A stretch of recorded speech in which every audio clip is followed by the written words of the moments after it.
Correct me if I'm wrong, but isn't there the Civil Contingencies Act already, which actually lets you extend the amount of time that you actually hold people in jail anyway?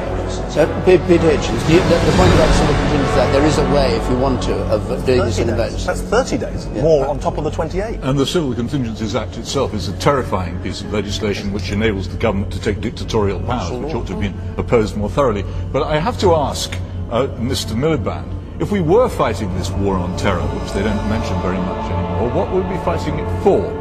And the main thing we would be fighting it for would be the liberties of this country, which took hundreds of years to achieve, and which this government is very busy dismantling.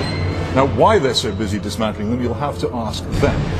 But there is something deeply despicable about their bogeyman politics.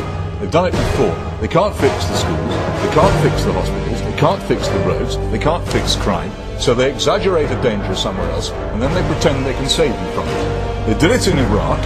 As a result, these people who claim to be able to defend us have sent nearly 300 British people to their deaths and killed an untold number of Iraqis in a wholly disastrous and completely misconceived adventure, the worst piece of foreign policy bungling since Suez, which none of them is ashamed of, which he voted for and didn't resign over, and I'm sure he was secretly against it. These people are now doing it again. First of all, it was the 45 minutes before Saddam Hussein was going to rain missiles down on London. Now it's the bogeyman of terror. Look, I'm sorry about this, but it's much more likely that an eagle is going to drop a tortoise on my head while I'm walking down the street that I'm going to die in the terrorist outrage. And if I were worried about it, I would not rely on Mr. Miliband and his rabble to defend me from terrorism. They couldn't defend me. They couldn't defend me from a pigeon dropping. And I really don't think they should pretend that they should, let alone...